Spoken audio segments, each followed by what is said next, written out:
Yes. So now let us see the next question, that is your question number 14th. Star and Moon Limited had been carrying on business independently. They agreed to amalgamate and form a new company, Neptune Limited, with an authorized share capital of rupees 2 lakh divided into 40,000 equity shares of rupees 5 each. On 31st March 2008, the respective balance sheet of Star and Moon were as follows. Star on Moon, fixed assets are given 3,17,500 or 1,82,500. Then current assets are given 1,63,500 or 83,875. And then they have subtracted the current liabilities from that is 2,98,500 or 90,125.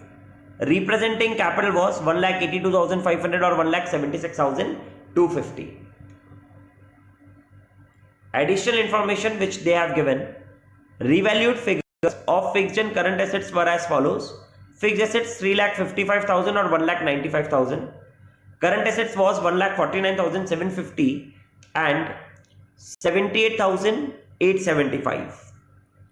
The debtors and creditors include 21,575 owed by Star to Moon. The purchase consideration is satisfied by issue of the following shares and debentures. ठीक है, 30,000 equity shares of Neptune Limited to Star and Moon in the proportion to profitability of their respective businesses based on the average net profit during the last 3 years, which were as follows. 2006 का profit given है, 2007 का loss है.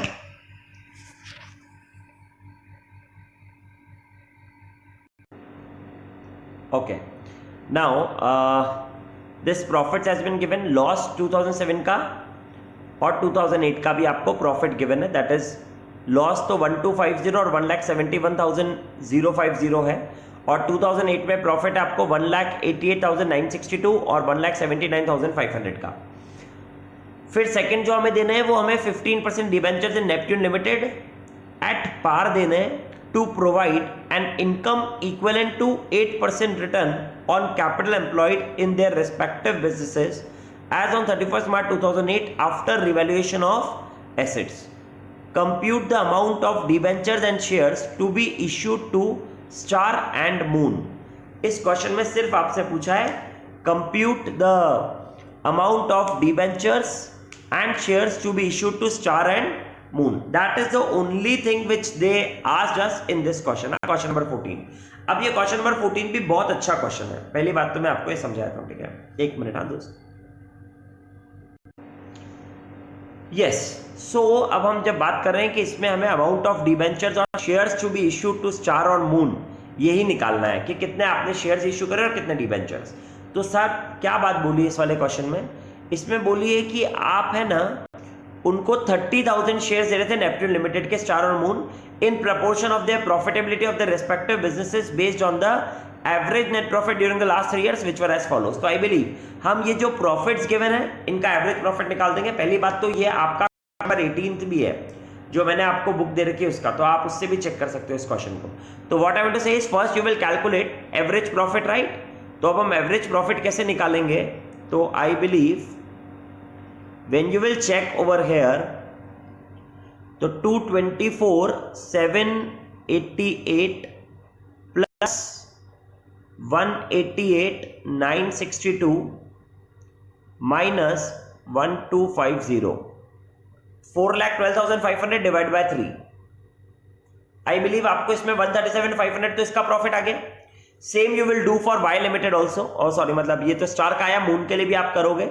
तो के लिए 1,36,950 plus 1,71,050 plus 1,79,500 divided by 3 will give you 1,62,500. यानी आपके पास 1,62,500 plus 1,37,500 total मिलाकर के 3 लाख के प्रॉफिट आ गए. 137,500 तो स्टार का और 162 मून का, 162,500 मून का. तो अब आपको जो 30,000 शेयर है वो इसमें डिवाइड करने हैं. तो आई बिलीव बहुत सिंपल है यार, 3 लाख का इतना इतना हुआ ना, तो आप कर सकते हो 13,750 शेयर्स तो आप दे रहे हो स्टार को, और रिमेनिंग शेयर्स आप दे रहे हो मून को। एक मिनट,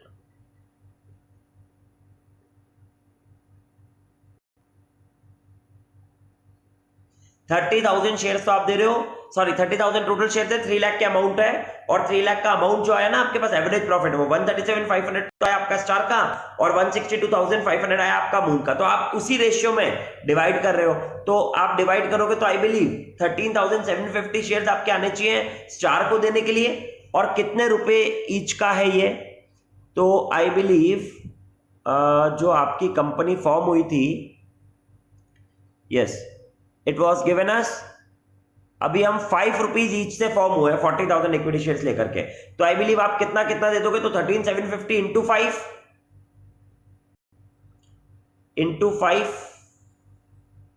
68,750 तो आपने स्टार को दे दिया, और 16,250 इंटू 5 81,250 आपने मून को दे दिया। तो आई बिलीव ये तो इक्विटी शेयर्स की बात हो गई, ठीक है ना। अब डिबेंचर्स के बारे में क्या बोला है, 15% debentures in Neptune limited at par, ठीक है, to provide an income equivalent to 8% return on capital employed in their respective businesses as on 31 March 2008 after revaluation of assets. तो उन्होंने बोला कि ये जो रिवैल्यूएशन ऑफ एसेट्स हमने कर रखे हैं, इसके बाद उनका नेट एसेट्स निकालो, और उस नेट एसेट्स का 8% रिटर्न ऑन कैपिटल एम्प्लॉयड उनको, और उतनी उनकी 15% के हिसाब से इनकम होनी चाहिए, डिवेंचर्स की 15% के हिसाब से इनकम होनी चाहिए। तो पहले तो हम नेट एसेट्स निकालते हैं साहब। नेट एसेट्स कैसे निकालोगे, तो फिक्स्ड एसेट्स करंट एसेट्स आपके पास है ही सही, आई बिलीव ये फिक्स्ड एसेट्स करंट एसेट्स के रिवैल्यूड फिगर है ही सही, इसमें से आप करंट लायबिलिटीज को माइनस कर दोगे, और ये जो डेटर्स क्रेडिटर्स वाली बात है वो तो इंटर कंपनी डेट की बात है, उसको तो अभी छेड़ना नहीं है। बस पहले तो आप फिक्स्ड एसेट्स करंट एसेट्स को ऐड करो, और इसमें से जो करंट लायबिलिटीज गिवन इनको लेस करो, तो आपके पास कैपिटल आएगी। कितनी आएगी मैं बता देता हूं, चलो let us do that. I am doing for स्टारा 355,000 plus 149,750 ये आ गई।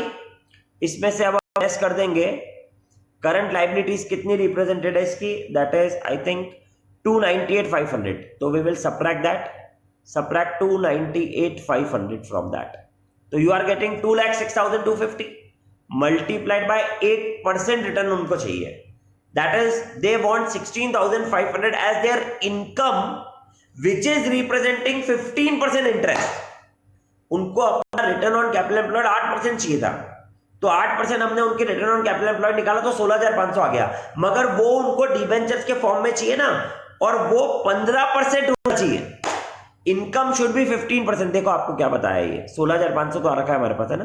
क्या बोला है, 15% debentures of Neptune limited at par, 15% के नाम का डिबेंचर चाहिए पार पर, to provide an income equivalent to 8% return on capital employed in their respective businesses as on 31 March 2008 after revaluation of asset. तो आपने जो 16,500 निकाला वो 8% मिल गया, मगर ये आपको 15% डिबेंचर्स के रिप्रेजेंटेशन पर चाहिए।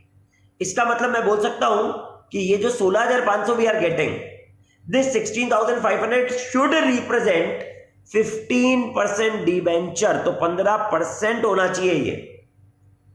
तो जब आप 15% से डिवाइड कर रहे हो तो आपके पास 1,10,000 आ गया।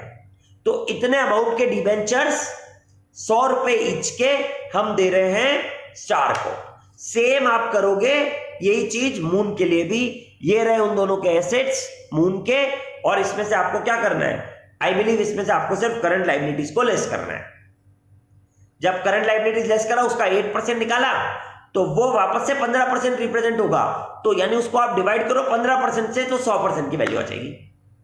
ये दोनों को ऐड कर दोगे तो आपके पास अमाउंट ऑफ शेयर्स और डिबेंचर्स मिलाकर के पीसी आ गया। बोलो बात समझ में आ गई? मैं आपको आंसर दिखाता हूं। Yes, so let us check this answer now. क्या गिवन है हमें, देखो क्वेश्चन नंबर 14 में कैलकुलेशन ऑफ परचेज कंसिडरेशन दिखाया, फॉर इक्विटी शेयर 68,750 जैसा मैंने आपको बताया था, और सेम हमने मून लिमिटेड के लिए भी निकाला। और ऐसे 15% डिबेंचर देखो 1,10,000 अभी मैंने दिखाया था, और सेम आप मून के लिए भी कर सकते हो 98,000, तो परचेस कंसिडरेशन आया। अब ये अमाउंट कैसे आया तो उन्होंने बता रखा है, average profit of the 3 years 137,500 और 162,500। इस रेशियो में 30,000 शेयर देने, इन दोनों को ऐड करा 3 लाख हुआ। तो मैंने देखो ये यहाँ सॉल्यूशन दिखाया है, 137,500 divided by 3 lakh into 30,000 shares, तो डायरेक्टली भी आ सकते थे 13,750। ऐसे 16,250 इनको इंटू 5 कर दिया तो इक्विटी शेयर्स तो आ गए। आई बिलीव आपको समझ में आ गया इक्विटी शेयर्स तो 81,250 और 68,750। उसके देखो आगे आया। अब हम ये कैपिटल एम्प्लॉयड जब करा तो एसेट्स और करंट एसेट्स को दोनों को ऐड करा, करंट लायबिलिटी लेस करा, नेट एसेट्स आ गया 2,06,250 और 183,750। वंस यू गॉट दैट, उसका आपने 88% निकाला रिटर्न ऑन कैपिटल एम्प्लॉयड 16,500 और 14,700 है ना। तो once you got that, I believe ये इनकम होनी चाहिए डिवेंचर होल्डर्स की 15% के हिसाब से, है ना। तो 15% अगर 16,500 है तो 100% 1,10,000। ऐसे ही 15% अगर 14,700 है, ये 183,750 इंटू 8% करता हूं, 183,750 इंटू 8%, हाँ 14,700 अगर 15% है तो वापस से 100% कितना, तो आ गया 98,000। तो ऐसे मिला करके इनका ये परचेज कंसिडरेशन आया था ना, ये ऐसे आया था, ये वाला purchase consideration, this amount. I hope you have understood this now. Once you got this, आपके पास ये भी हो गया पूरा, ठीक है ना। अब आई बिलीव अगर क्वेश्चन में बैलेंस शीट पूछा, वैसे तो नहीं पूछा था, बट अगर आपसे क्वेश्चन में बैलेंस शीट पूछा नेपट्यून लिमिटेड की, जो आप होगे, आप होमवर्क में भी कर सकते हो उसको, तो अब तो उसके लिए अब आपको समझना है, जब भी क्वेश्चन में बैलेंस शीट पूछे, अभी तक के सारे क्वेश्चंस में मैंने आपको समझाया है, जब भी क्वेश्चन में बैलेंस शीट पूछी है और अगर आपने purchase consideration net payment method से निकाला है, तो बैलेंस शीट बनाने के लिए आपको कैपिटल रिजर्व या गुडविल नेट एसेट्स को कंपेयर करके चेक करना पड़ेगा। तो यहां पर हमारे सामने नेट पेमेंट है, देखो 178,750 फॉर स्टार लिमिटेड, और ऐसे मून लिमिटेड के 179,250, ये इनका पेमेंट आ गया। अब इनका नेट एसेट्स कितना था, तो आई बिलीव नेट एसेट्स आपके सामने है 2,06,250 और 183,750। तो ये नेट एसेट्स है और वो नेट पेमेंट है। तो अगर आप नेट पेमेंट कम कर रहे हो, नेट एसेट ज्यादा के ले रहे हो, तो कैपिटल रिजर्व आ जाएगा, और अगर आप नेट पेमेंट ज्यादा का कर रहे हो, नेट एसेट्स कम के ले रहे हो, तो आपके पास गुडविल आ जाएगा। ये बात बहुत अच्छे से ध्यान रखना कि जब भी अभी तक है, आपने सारे क्वेश्चंस में यही चीज को फॉलो करना है बार बार, कि जब भी हमें नेट पेमेंट से परचेज कंसिडरेशन निकाला है और डायरेक्टली क्वेश्चन शीट बनाओ, तो कभी भी कैपिटल रिजर्व और गुडविल का कैलकुलेशन करना मत भूलना। हमको हमेशा नेट एसेट्स को नेट पेमेंट से कंपेयर करके गुडविल निकालना है। बट अगर किसी भी केस में आपने नेट एसेट के थ्रू ही परचेज कंसिडरेशन निकाला है, तो वहां उन क्वेश्चंस में गुडविल की बात कभी नहीं आती, कैपिटल रिजर्व की बात कभी नहीं आती, क्योंकि वहां पर net assets is equal to net payments हो जाता है। इंपॉर्टेंट पॉइंट है, सबको ध्यान रखना है, ठीक है। तो ये करके अब आप देखो, इसने बैलेंस शीट पर्पस के लिए क्वेश्चन में नहीं पूछा है, हमारी बुक में पूछा है, तो मैंने आपको बैलेंस शीट पर्पस के लिए ये कैपिटल रिजर्व भी निकाल करके बता दिया, परचेज कंसिडरेशन को कंपेयर करा नेट एसेट से, कैपिटल रिजर्व आ गया टोटल 32,000 का। तो while preparing the balance sheet आपको ध्यान रखने दो बातें, सब चीजें ऐड करते जाओगे, बट डेटर्स और क्रेडिटर्स में से, मतलब करंट एसेट्स और करंट लायबिलिटी में से वो इंटर कंपनी डेट को माइनस कर दो, और साथ में फिक्स्ड एसेट्स और करंट एसेट्स की रिवाइज वैल्यू लेना आप। उसके बाद कैपिटल रिजर्व अलग से ये अमाउंट 32,500 बता देना, डिबेंचर जो आपने निकाले वो बता देना, और इक्विटी शेयर्स जो आपने 30,000 equity shares at the rate of ₹5 each निकाले वो बता देना, और आपकी बैलेंस शीट पूरी कंप्लीट हो जाएगी एज दिस। ये देखो, ये रही, और ये बैलेंस शीट का सॉल्यूशन मैंने आपको आपके ग्रुप में भेजा हुआ है। तो that will be your question number 14, ठीक है। Now we will see question number 11।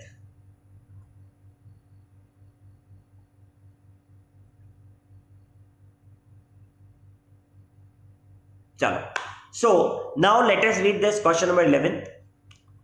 Given below are the summarized balance sheet of two companies as on 31st March 2017. Friends देखो, मैं आपको एक और बात बोलता हूं, जो हमारी ओल्ड बुक है जो मैंने आपको दे रखी है, उस बुक में आपको और भी क्वेश्चंस मिल रहे हैं, ठीक है। बट देखो क्या है, ये सारे क्वेश्चन तो उसमें है ही सही, और उसमें 2-4-5 क्वेश्चन एक्स्ट्रा हैं, तो आप उनकी प्रैक्टिस करो। आपको उनके क्वेश्चंस में किसी में डाउट आए, आप मेरे से पूछो। आपकी अगर बैलेंस शीट टैली हो जाए तो आपस में उन आंसर्स को मैच करो, आपस में कोऑर्डिनेट करो और आंसर्स को मैच करो, तो आपको थोड़ा कॉन्फिडेंस लेवल बढ़ेगा। साथ साथ में मेरी आपसे पर्सनल रिक्वेस्ट ये है कि आप साथ साथ में आपके एग्जामिनेशन क्वेश्चंस जो है ना, ये दोनों तीनों साल के, वो करके देखो। अगर आपको वो एग्जामिनेशन क्वेश्चंस में, हर चैप्टर की बात कर रहा हूं मैं, ये चाहे एफएम हो चाहे अकाउंट्स हो, जो भी आप पढ़ रहे हो, तो आप उनके क्वेश्चंस ट्राई करो खुद से। एक बार जैसे आपने अमालगमेशन पूरा कर दिया, अब आप अमालगमेशन के क्वेश्चन उसमें से देखो, एग्जाम वाले में से। अगर आपको वो क्वेश्चन में कुछ भी प्रॉब्लम आ रही हो तो आप मुझे बताओ, कोई भी नया पॉइंट लग रहा है तो मेरे से डिस्कस करो। बट कंप्लीशन तो जब भी होगा जब आप एग्जाम के क्वेश्चंस भी अच्छे से करके रखोगे। And I believe you all are very very brilliant to understand all these things and you will do that.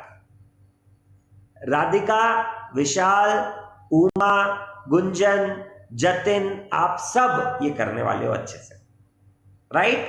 Okay, चलो let me move to now question number 11th. Given below are the summarized balance sheet of the two companies as on 31st March 2017.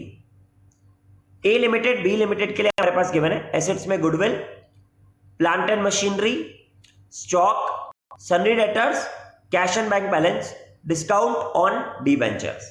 In the same manner में liabilities में equity share of 100 each given है, 10% preference share of 100 each given है, general reserve amount given है, profit and loss has been given, 6% mortgage debentures given है और sundry creditors का value given है। After this I believe what they have given us is this, in this manner, due to the unfavourable financial position both the companies decided to amalgamate and form a new company to substance the provision of the scheme were as under. क्या है वो scheme? A new company C Limited was to be formed to take over the net assets of A Limited and B Limited. New company form कर रहे हैं हम।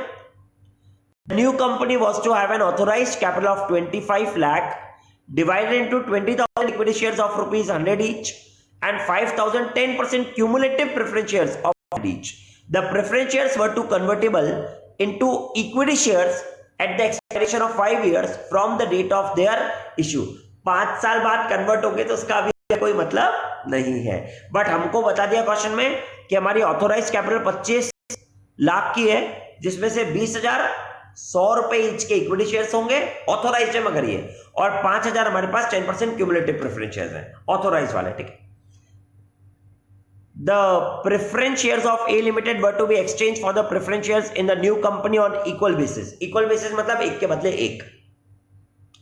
Every 2 equity shares of A Limited were to be exchanged for 3 equity shares in the new company.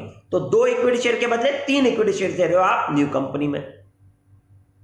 The remaining preference shares of the new company were to be issued for cash, ठीक है। तो जो हमने ए limited में दे दिए ना, उसके बाद जो 5,000 में से प्रेफरेंस शेयर, जो ऑथोराइज 5,000 प्रेफरेंस शेयर्स थे, उन 5,000 में से जो बचेंगे उनको हम कैश में इशू कर रहे हैं। All the available equity shares of the new company after withholding a sufficient number to meet the conversion privilege of the share holders were to be offered for cash subscription at par. ये बोल रहा है कि total आपके पास 20,000 equity shares हैं, उसमें से कुछ इक्विटी शेयर आप ए को, कुछ इक्विटी शेयर आप बी को दे चुके हो।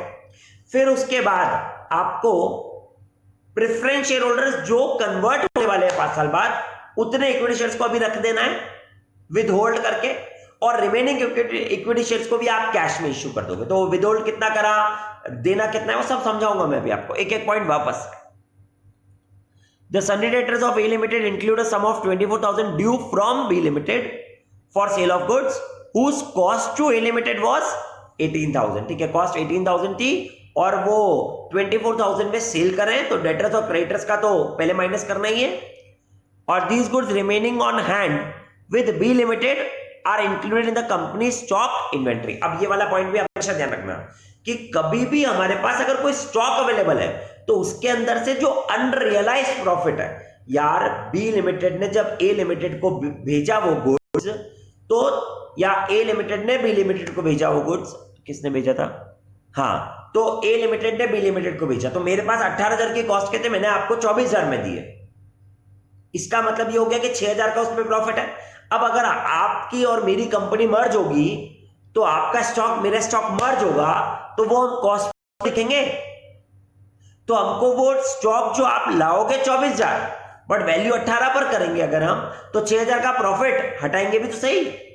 तो entry for that will be goodwill या capital reserve account debit to stock 6,000 का।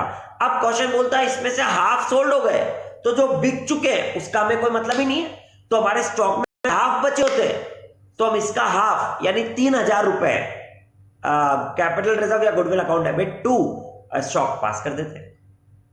समझ में आ रही है आपको एंट्रीज भी? हाँ, चलो तो आगे अब हमें गिवन है the cash proceed realise from the sale of shares were to be applied as follows. तो ये जो भी हमने कैश में शेयर्स वगैरह सोल्ड करके अमाउंट लाया उसको हमने कैसे अप्लाइड करना है, तो debentures were to be paid in full, okay, और creditors were to be paid 30% of the amount due to them, okay. अब इस वाले क्वेश्चन में एक कोई बात है, देखो जर्नल एंट्रीज पूछिए in the books of C limited, C limited के बुक्स में जर्नल एंट्री, ठीक है वो तो समझ में आ गया, बट इस क्वेश्चन में कोई बात है जो आपको समझनी है। सोचो क्या बात हो सकती है, वापस से रीड करो क्वेश्चन को। तो देखो पहले मैं समझाता हूं, बैलेंस शीट गिवन है जैसे क्वेश्चन में होता है, उसके बाद ये बता दिया कि अमालगमेट करना है न्यू कंपनी में, ठीक है, फिर ये बता दिया न्यू कंपनी फॉर्म हुई, नेट एसेट्स वो दोनों के ले रही है, ए लिमिटेड और बी लिमिटेड दोनों के नेट एसेट्स ले रही है, ठीक है ना, ओके। ये वाली बात भी बता दी हमको, नेट एसेट्स का मतलब ऑल एसेट्स और लायबिलिटीज हो गया उसमें, है ना। उसके बाद न्यू कंपनी के ऑथराइज कैपिटल के बारे में आ गई, फिर प्रेफरेंस शेयर्स के बारे में बात बताई, फिर ये वाला बी पॉइंट में बताया कि पीसी परचेज कंसिडरेशन ए लिमिटेड का कैसे है, भाई प्रेफरेंस शेयर्स के बदले एक के बदले एक, फिर 2 इक्विटी शेयर के बदले 3 इक्विटी शेयर, ये बता दिया ए लिमिटेड। फिर तीसरे पार्ट में जब आप आए तो कैश में इश्यू कर दिया, फिर हमने इक्विटी शेयर्स को इश्यू कर दिया, वो भी बता दिया। फिर डी पार्ट में आए तो सन्ड्री डेटर्स, इंटरकंपनी डेट और स्टॉक वाली बात बता दी, और ई पार्ट में आए तो डिवेंचर्स का पेमेंट और क्रेडिटर्स का पेमेंट बता दिया। तो फिर सर क्या मिसिंग है? अरे मेरे बेटा मिसिंग है कि बी लिमिटेड का परचेज कंसिडरेशन आपको क्वेश्चन में गिवन नहीं है। चेक करो ना, बी लिमिटेड के बारे में उन्होंने कुछ बताया ही नहीं है। तो that is a point where we have to understand, क्योंकि लिमिटेड के लिए भी तो निकालोगे, है ना। तो पहले ए लिमिटेड के लिए बात करता हूं मैं।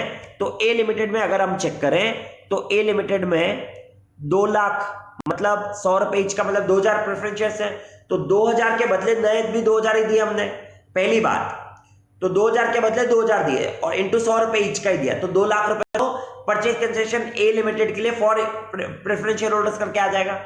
फिर इक्विटी शेयर्स का अगर आप देखोगे तो ये 6 लाख है, तो यानी 6,000, तो 2 के बदले 3 यानी 6,000 के बदले 9,000, और वो भी आप 100 रुपए ईच के दोगे तो 9 लाख, तो 9 लाख प्लस 2 लाख 11 लाख तो आपका परचेज कंसिडरेशन आया नेट पेमेंट से ए लिमिटेड का। बोलो यहां तक समझ में आ गया? ठीक है, तो 9 लाख रुपए तो हमने ये वाली बात कर दी। Preference shares were to be exchange for the preference shares in the new company on equal basis, एक के बदले एक, ठीक है ना, और 2 इक्विटी शेयर के बदले 3 इक्विटी शेयर हमने एक्सचेंज करे न्यू कंपनी में, तो 2 के बदले 3 मतलब 6,000 के बदले 9,000, तो ये तो समझ में आया लिमिटेड का, ठीक है। हाँ, अब हम चलते हैं बी लिमिटेड में। तो दोस्त बी लिमिटेड में जो आपको बात समझनी है, एक मिनट, यस, अब जो बी लिमिटेड में हमें बात समझनी है वो बात हमें यह समझनी है कि बी लिमिटेड में हमारे पास कोई इंफॉर्मेशन नहीं है, तो इसका मतलब परचेज कंसिडरेशन जो निकालना है वो नेट पेमेंट से तो नहीं आ सकता, because no information is been given कि कितने शेयर्स, कितने कैश क्या दे रहे हो, ये गिवन नहीं है। तो बी लिमिटेड का हम नेट पेमेंट मेथड से नहीं कर सकते, तो दूसरा मेथड क्या होता है? दूसरा मेथड होता है नेट एसेट्स मेथड। तो अब बी लिमिटेड का नेट एसेट्स जब निकालना है तो नेट एसेट्स कैसे निकलता है? Revise value of all assets minus revise value of all outside liabilities will give you net assets minus preference share holders के क्लेम, तो net assets for equity share holders. ऐसे ही करते थे ना। But what I want to say, in B limited या अभी हम बात करें तो हमारे पास नेट एसेट्स निकालने के लिए रिवैल्यूड फिगर्स भी नहीं है। तो इसका मतलब बहुत सिंपल है, बुक वैल्यू से ही बी लिमिटेड का नेट एसेट्स और नेट पेमेंट्स हम निकाल लेंगे। तो अगर आप बी लिमिटेड के एसेट्स की बात करते हो तो बुक वैल्यू पे लोगे तो 478,400 total assets minus 271,600 sundry creditors कर दिया, या मैं डायरेक्टली बोल दूं 2,06,800 रुपए। यहां पर कुछ प्रॉफिट एंड लॉस तो है ही नहीं ना, लॉस होता तो माइनस कर देते हैं, बट अभी तो 2,06,800 ही आ रहा है हमारे पास, क्योंकि ये सब ऐड करो और ये माइनस कर दो तो यही तो बचेगा। तो इसका मतलब बी के लिए नेट एसेट से निकाला तो 2,06,800 ही आ गया, और कुछ नहीं बताते तो बाय डिफॉल्ट हम ये सब अमाउंट इक्विटी शेयर्स में ही देने वाले। तो 2,06,800 बोला तो डिवाइड बाय 100 करोगे तो 2068, ये नंबर ऑफ इक्विटी शेयर किसको दे रहे हो? बी लिमिटेड को। और ए लिमिटेड को 9,000 दे दिए, बी लिमिटेड को 2068 एट द रेट ऑफ ₹100 आ गया। तो ये तो हमने निकाला दोनों का परचेज कंसिडरेशन साहब। बोलो बात समझ में आ गई? जैसे ही आपको ये बात समझ में आ गई, अब हमसे क्वेश्चन में पूछिए जर्नल एंट्रीज, राइट? तो we will start with the journal entries. पहली 3 जर्नल एंट्रीज आपको पता है। First entry which you are going to do will be business purchase account debit to liquidator of A limited 11 lakh to liquidator of B limited 2,06,800। समझ में आया? दूसरी entry liquidator of B limited liquidator of A limited account debit, liquidator of B limited account debit to कितना percent preference share दे रहे थे हम उनको? 10%। To 10% cumulative preference share capital account 2 lakh to equity share capital account, और equity share capital में कितना आ जाएगा? तो 2,06,800 प्लस 9 लाख तो 11,06,800 आ जाएगा। ये दूसरी एंट्री हो गई।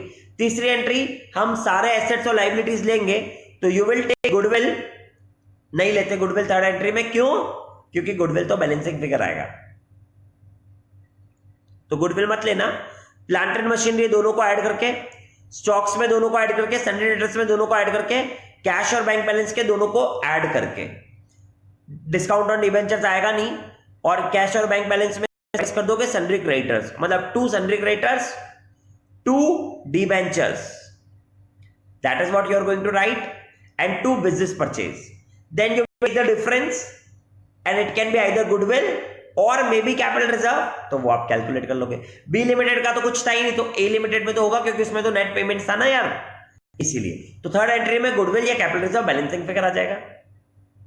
यहां तक समझ में आया? तीनों एंट्री समझ में आ गई। अब हम आगे बढ़ते हैं। ये 3 एंट्रीज करने के बाद अब क्वेश्चन में हमको ये बोला था कि yes the remaining preference shares for the new company were to be issued for cash. तो इसकी entry cash bank account debit to preference share capital.